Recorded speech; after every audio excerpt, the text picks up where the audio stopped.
नमस्कार। मैं डॉक्टर दीपाली लाल फिर हाज़िर हूँ नेक्स्ट वीडियो लेके।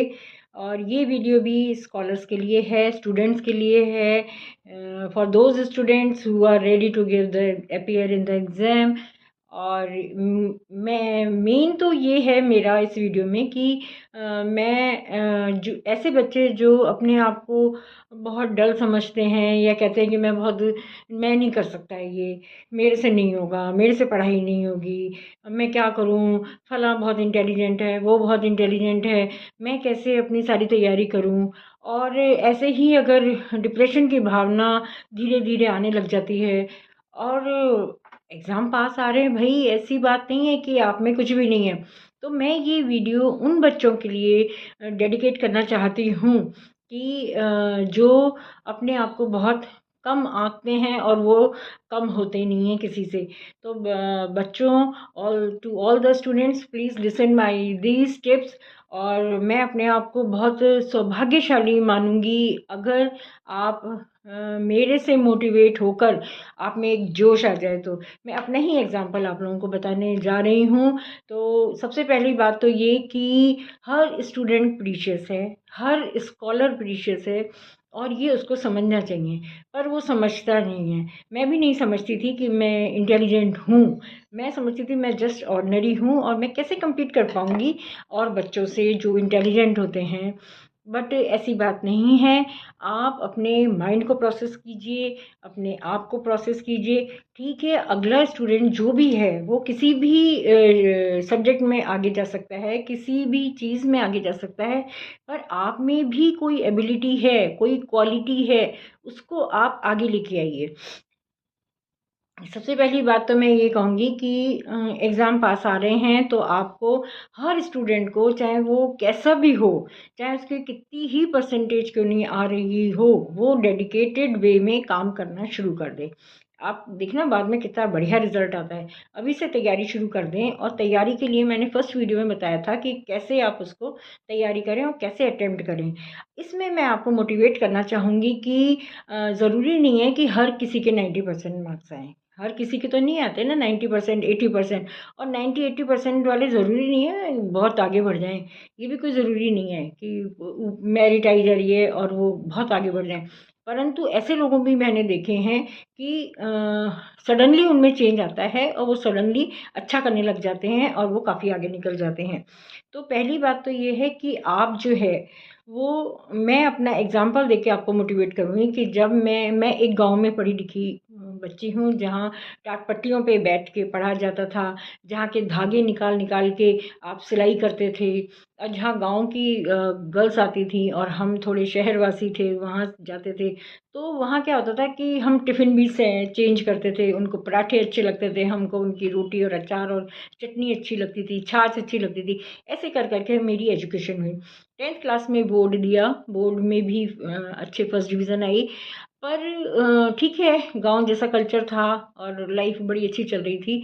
परंतु 11th और पीयूसी में आने के बाद जब हायर एजुकेशन में आए, तो यही हुआ कि हमको अपने आप शिक्षा ग्रहण करनी है तो हमको अच्छे जगह शहर में जाना पड़ेगा।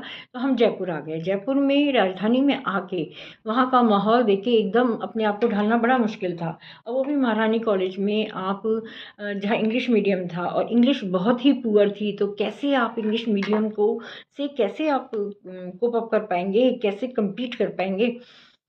तो बहुत काफ़ी टाइम लग गया इंग्लिश सीखने में। और 3-3 4-4 बजने पे डांट भी खानी पड़ती थी सिस्टर्स की। बट ये था कि कोई बात नहीं, डांट खा रहे हैं पर अपने आप को इम्प्रूव भी तो करना है।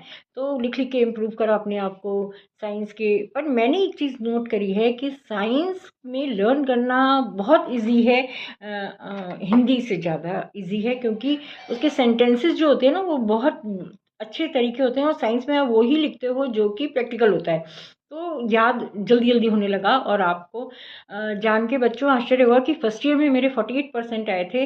मुझे ये लगा कि मैं कुछ नहीं कर सकती, ना तो पीएमटी दे सकती हूँ, ना कुछ कर सकती हूँ। पर 48% आना, मैंने कहा क्या गुनाह कर दिया मैंने। ठीक है, आगे मेहनत करूँगी। तो सेकंड ईयर पीएमटी में तो नहीं होना था, कोचिंग भी करी पर पीएमटी में नहीं हुआ। मुझे पता था कि पास वाली लड़की के अच्छा माइंड है, उसका हो जाएगा, राइटिंग अच्छी है, इधर वाली गर्ल का भी हो जाएगा, और उन दोनों का मेडिकल में हो गया, मेरा नहीं हुआ। तो जब नहीं हुआ तो क्या हुआ, क्या आप यहीं ज़िंदगी ख़त्म हो गई क्या? मैंने सोचा अब कुछ और करना चाहिए। सेकंड ईयर थर्ड ईयर में आके फिर मैंने इंग्लिश मीडियम में मेहनत करनी शुरू करी महारानी कॉलेज में, और एग्रीगेट जो थे वो फर्स्ट डिवीज़न बनी। उसके बाद कॉन्फिडेंस आया। फिर एमएससी में यही था कि एडमिशन किस में लेना है, केमिस्ट्री में लेना है, बॉटनी में लेना है, जूलॉजी में लेना है। पर मैं यही कहना चाहूँगी कि आपका जहाँ भी रुझान है, जिस भी सब्जेक्ट में रुझान है, आप उस सब्जेक्ट में चूज़ करिए। तो जूलॉजी में मेरा एडमिशन हो गया, और वही था, बैक बेंचर थे। बैक बेंचर मीन्स बोलते कम थी मैं, और शाइनेस बहुत ज़्यादा थी, कॉन्फिडेंस था नहीं बिल्कुल भी। तो सारे लेक्चर से यही सोचते थे कि इसको कुछ नहीं आता। तो ये मैं स्टूडेंट, ऐसे स्टूडेंट्स कहूँगी जो कम बोलते हैं, कि बेटा कुछ ना कुछ बोलना शुरू करो, ताकि स्टूडेंट पे अच्छा आपका इम्प्रेशन पड़े।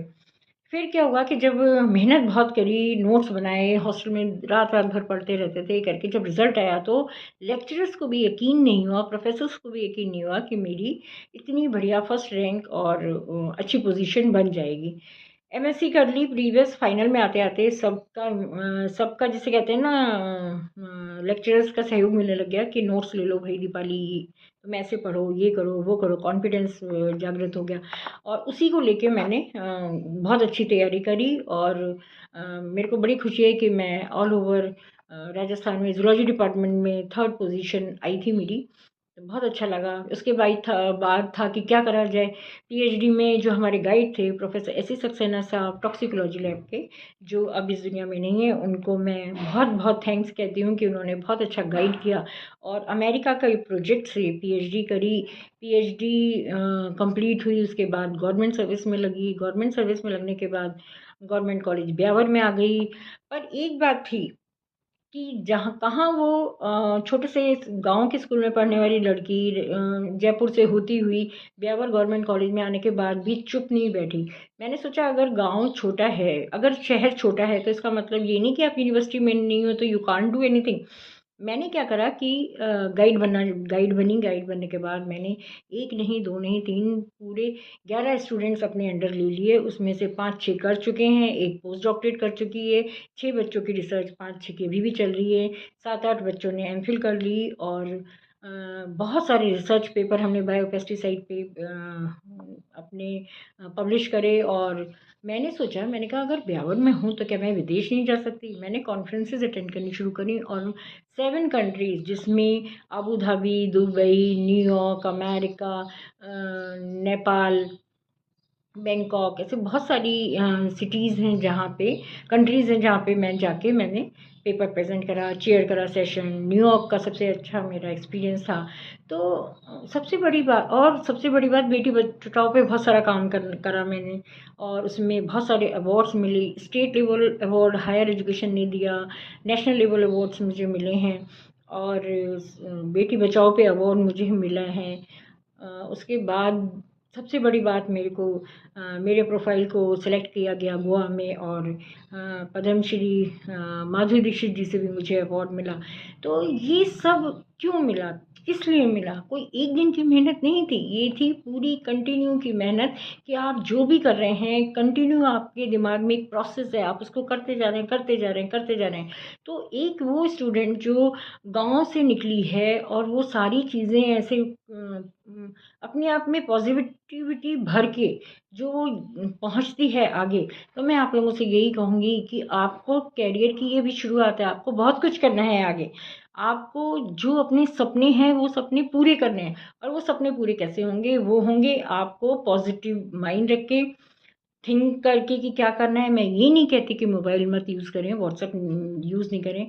आप पढ़िए, आराम से पढ़िए भी सही, और अगर मन उचट जाता है पढ़ाई से या फिर आप थक जाते हैं, तो आप अपने फ्रेंड को फ़ोन घुमाइए और वीडियो कॉल भी कीजिए, व्हाट्सएप कॉल कीजिए, उनसे चैटिंग करिए, कहीं घूमने भी जाइए और फिर आके टारगेट आपका मेन कंसंट्रेशन जो है वो आपकी केवल और केवल स्टडी पे होना चाहिए कि आपको अगला पेपर कैसा करना है, अगली तैयारी कैसे करनी है और ये एग्ज़ाम हो जाए उसके बाद नेक्स्ट क्या सोचना है, कौन सा कॉम्पिटिशन हमको फ़ाइट करना है और क्या-क्या चीज़ें हमको सीखनी है, क्योंकि अभी बहुत डिजिटल वो आ गया है और आपको बहुत ज़्यादा अलर्ट रहना है हर जगह से।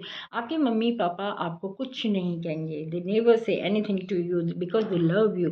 तो आपको उनके लिए रिटर्न में क्या आप उनको करके देना चाहते हैं, ये आप माइंड बनाइए और 26-27 साल से ज़्यादा नहीं, इस यहाँ आप मैं कहूँगी कि 26 से 27 साल में आप आके आप कुछ ऐसी चीज़ इस लायक बनिए कि अपने मम्मी-पापा को कुछ गिफ्ट कर सकें, बढ़िया गिफ्ट कर सकें ताकि उन्हें लगे कि हमारे बच्चे ने, हमारे बेटे ने, हमारे लाल ने वो करके दिखा दिया जिसका हमको सपना था। तो बच्चों, आप कोई जन्मजात ही इंटेलिजेंट नहीं होता, इंटेलिजेंस ही जो होती है वो धीरे-धीरे, धीरे-धीरे आगे आती है और आप उसको ला सकते हैं, प्रोसेस कर सकते हैं अगर आप पॉज़िटिव रहेंगे माइंड से और पॉज़िटिव सोचेंगे और लाइफ़ को एन्जॉय करेंगे और अपने माइंड सेटअप को 100% पॉजिटिव रखेंगे, तभी आप लाइफ में बहुत आगे बढ़ेंगे। तो मैं यही कहूँगी, all the best to everyone for your coming exams and for your coming future